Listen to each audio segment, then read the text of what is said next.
আমার দুস্থ হল আমার বুজুর্গ হল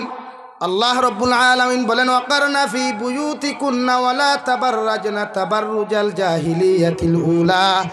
জাহিলিয়তর যুগের মহিলারে আল্লাহ কেন উল্লেখ করলা রে ভাই এমন এক জবানা জমিনের মধ্যে আসলো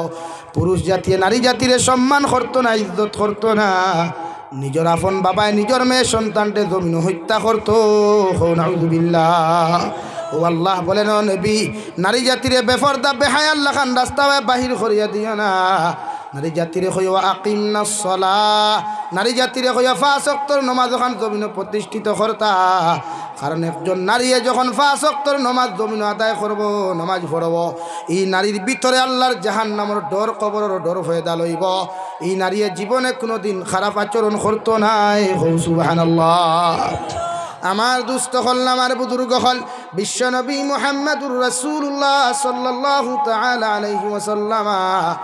যে জমানার মধ্যে জমিন আগমন করলা এই জমানা বড় এক খতরনাক জমানা আসলো রে ভাই যে জমানাত নিজের বাপে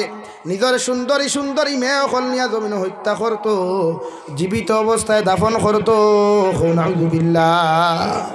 নারী জাতিরে কোনোদিন কষ্ট দিও না নারী জাতিরে কোনোদিন কষ্ট দিবা না জাহিলিয়ত যুগের বেটাইনতে বিশ্বনবী মুহাম্মদুর রাসূলুল্লাহ যখন জমিনের মধ্যে নবুয়ত প্রাপ্ত হইলা রে ভাই সর্বপ্রথম আরবের মানুষের ঘোষণা করিয়া দিল জাহিলিয়তর যুগের মানুষ আমি নবী তোমারে কইয়ার আইজ তাকিয়া কোনো বাবায় কোনো মেয়েরে হত্যা করতে পারতায় নাই সুবহানাল্লাহ নারী জাতির স্বাধীনতা নারী জাতির সম্মান দিলে একমাত্র দিন ইসলামে দিছে ঠিক কিনা হযরতে দাহিয়াতুল কলবি রাদিয়াল্লাহু তাআলা আনহু নবী দিয়ে বারবার সাহাবায়ে কেরাম কল ফটে ও দাহিয়াতুল কলবি দিন ইসলাম গ্রহণ করো হযরতে দাহিয়াতুল কলবি ফরমান ইয়া রাসূলুল্লাহ ওগো আল্লাহর নবী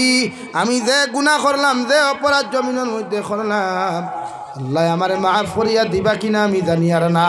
নবী ফরমান দেবা দাহিয়াতুল কলবি একটা বার্তা দিন ইসলাম গ্রহণ করিয়া তুমি আমারে তোমার ঘটনা খান্তা বর্ণনা করো সুবহানাল্লাহ হযরতে দাহিয়াতুল কলবি ফরমান ইয়া রাসূলুল্লাহ ওগো আল্লাহর নবী মুহাম্মদুর রাসূলুল্লাহ সাল্লাল্লাহু তাআলা আলাইহি ওয়াসাল্লাম আমার একটা মেয়ে আসলো জামিলা সুন্দরী আমি বিবাহ করিয়া আমি বিয়া করিয়া আমার বাড়ির থেকে বিদেশের জমিন সফর গেলাম ব্যবসা বাণিজ্য করাত গেলাম কয়েকদিন পরে আমার বাড়ির থেকে এখন সিটি গেল খবর গেল আল্লাহ আমার একজন সন্তানের বাবা বানাইছেন সুবহানাল্লাহ যেহেতু আগর জমানাত মোবাইলের সিস্টেম আসলো না নেটওয়ার্কের কোনো সিস্টেম আসলো না গাড়ি ঘোড়ার কোনো সিস্টেম আসলো না আমি দাহিয়াতুল কলবি ছেলে নামে জিকার করবার সুযোগ পাইছি না ওগো আল্লাহর নবী যখন বাড়িতে আইলাম আইয়া দেখলাম আমার মেয়ের বয়স মাত্র 8 বছর আমার মেয়ের নাম আসলো জামিলা সুন্দরী আমার মেয়েরে আমার মা আমার স্ত্রী কইলা ও আমার মেয়ে সারাটা দিন থেকে তুমি বাবা বাবা হইয়া চিৎকার দিলাই ও তোমার বাবা বাড়িতে আইছেন ইয়া রাসূলুল্লাহ আমার জামিলা সুন্দরী আল্লাহ এমন এক চেহারা দিলা এত সৌন্দর্য দিলা এত মুখের মধ্যে এত মায়া দিয়া দিলা পৃথিবীর যে কোনো পুরুষও দেখলে মহব্বত করব সুবহানাল্লাহ বিশ্বনবী ফরমান দেবা দাহিয়াতুল কলবি তোমার জামিলা সুন্দরীর লগে কেমন আচরণের ব্যবহার করলায় হযরতে দাহিয়াতুল কলবি ফরমান ইয়া রাসূলুল্লাহ আমার জামিলা সুন্দরী আমার আব্বু আব্বু হইয়া যখন কুলোর মধ্যে আইতে যায় আমি পাষণ্ড দিলওয়ালা জাহিলিয়তর দিলওয়ালা আমি বাবা আমার মেয়েরে আমার বুকুত তাকিলাতি মারি ফেলাইয়া ইটা মারি ফেলাই দিলাই আমার স্ত্রী আমারে বারবার বুঝাইতা তোমার মেয়ে তোমারে তো বালা পায় কারণ তুমি তার বাবা 8 বছর থাকি বাবা বাবা হইয়া বাড়ির চিৎকার দের সুবহানাল্লাহ ওগো আল্লাহর নবী আমার মেয়েরে মারবার লাগি বারবার আমি অনেক চেষ্টা করলাম কোনো লাইন পাইলাম না হঠাৎ আমার মাথার মধ্যে একটা কুচক্রান্ত বুদ্ধি আইল আমার স্ত্রীরে গিয়া কইলাম ও আমার স্ত্রী তোমার মেয়েরে লইয়া তোমার বাপর বাড়ির যাইতাম তাই নানা বাড়ির যাইতাম তুমি গোসল করাইয়া নতুন কাপড় পরাইয়া তোমার মেয়েরে আমার সঙ্গে করে দিয়া দেও নাউযুবিল্লাহ ওগো আল্লাহর নবী আমি দাহিয়াতুল কলবি যে এই কথা খান তাই পায় তারা করিয়ার আমার মেয়ে জামিলা সুন্দরীও জানে না আমার জামিলার মাও জানুন না জীবনের শেষ খানি তার মেয়ের মুখের মধ্যে তুলিয়া দিতরা আর আমার জামিলা জানে না নিজের মায়ের হাতর শেষ খানিগুলা মুখের মধ্যে খাইয়া আজকে জীবনের শেষ বিদায় নিতরা নাউযুবিল্লাহ ওগো আল্লাহর নবী মুহাম্মদুর রাসূলুল্লাহ আমার মেয়েরে লইয়া জঙ্গলে দিয়ে আমি রওনা দিলাম। যাইতে যাইতে জঙ্গলের ভিতরে যখন গেলাম, আমার মেয়ের এক জায়গার মধ্যে আমি বসাইয়া আমি কোদাল দিয়া গর্ত করা শুরু করলাম। আমার মেয়ে ফরমায়, আব্বু আমার কইলায় নানা বাড়িতে লইয়া যাইতাই, মগর এই জঙ্গলের ভিতরে তো গর্ত আপনি কোনখানে খনন করডায়। ওগো নবী, আমার মেয়ে জানে না আমি বাবা তাইরে মারবার লাগি গর্ত করিয়ার। আমার মেয়ে আমার দাড়ির মধ্যে মাটি লাগে, আমার কাপড়ের মধ্যে মাটি লাগে, আমার মুখের মধ্যে মাটি লাগার লগে লগে আমার মেয়ে আব্বু আব্বু হইয়া চিৎকার দিয়া আমার কপাল তাকি মাটি গুণ ফালাইয়া দে, আমার দাড়ির তাকি মাটি ছুটাইয়া দিয়া আমার কপালের মধ্যে চুমা খাইয়া কয়, আব্বু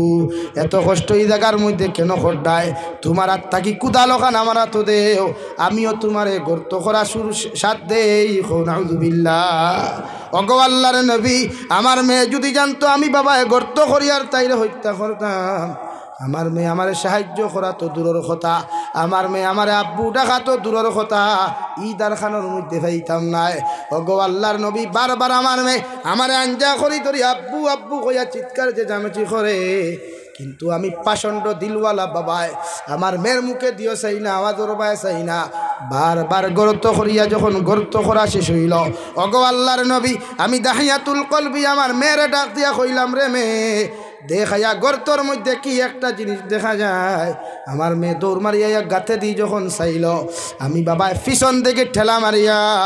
আমার মেয়েরে গর্তর মধ্যে ফালাইয়া দিলাম। নাউযুবিল্লাহ।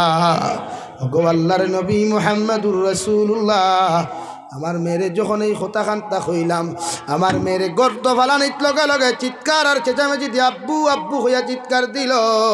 আরও হতাকান্তা হইল, আমার আব্বু আমারে আপনি মাফ করিয়া দেও, বাঁচতে দেও, জীবনে আর কোনোদিন আপনারে বাবা বাবা করিয়া মক্কাতুল মুকাররমার ডাক দিতাম নাই। আমি মেয়ে তোমারে কইয়ার আব্বু আমারে মাফ করিয়া দিলাও, জঙ্গলর ফাতার গাছ পাতা খাইয়া আমার জীবন ওখানে আমি বাঁচাইমু। সুবহানাল্লাহ। নবীজি ফরমান দেবা দাহিয়াতুল কলবি, এত খলিঞ্জার টুকরা মেরে ইটা মারি ফালাইলায়, গর্তর মধ্যে টেলা মারি ফালাইলায়, তোমার কি দুঃখ লাগলো না? হরতে দাহিয়াতুল কলবি ফরমান নবী, আমার দিলর মধ্যে রাই পরিমাণ মায়া লাগলো না, কষ্ট লাগলো না? আমি আমার মেয়ের চতুর্দিক থেকে মাটি দেওয়া শুরু করলাম। আব্বু আব্বু হইয়া যখন চিৎকার দিলাম, আমার মেয়ের কথা খান্তা না শুনিয়া আমার মেয়ে বারবার কয়, আব্বু আমি মেয়ে তোমারে খয়ার লাগে মদিনাতুল মুনাওয়ারাত মক্কাতুল মুকাররমাত আমি গাছ ফাত হইয়া আমার জিন্দেগি আমি বাঁচাইমু, মগর তুমি আব্বারে আমি পরিচয় দিতাম নাই। নাউযুবিল্লাহ। ওগো আল্লাহর নবী, আমার মেয়ের চিৎকার চেঁচামেচি না শুনিয়া বড় পাত্তর দিয়া যখন মাথার মধ্যে আঘাত করলাম, আমার মেয়ের মাথা ফাটিয়া রক্ত ছিটানি শুরু হইল। আর ও রক্ত ফুটাই নিয়ে আমার মুখের মধ্যে লাগলো, দাড়ির মধ্যে লাগলো। যখন আমার মেয়েরে মাটি চাপা দিয়ে আমি চলে গেলাম, পিছনের দিকে তাকাইয়া দেখলাম আমার মেয়ে যতখান আমি হাঁটিয়া আইলাম অতখানে শুনতে পাইলাম, ও আমার আব্বু আপনি আমারে বাঁচাও, আমারে যদি না বাঁচাও কিয়ামতের দিন আল্লাহ ছাড়িয়া দিত নাই। নাউযুবিল্লাহ। হযরত দাহিয়াতুল কলবি যখন এই ঘটনা কইলা রে ভাই, বিশ্বনবী মুহাম্মদুর রাসূলুল্লাহ সাল্লাল্লাহু তাআলা আলাইহি ওয়াসাল্লামর দয়া সুক্তাকি চকুর পানি ফড়িয়া দাড়ি বিটিয়া জমিন ফের। ওই সময় কইলা রে দাহিয়াতুল কলবি,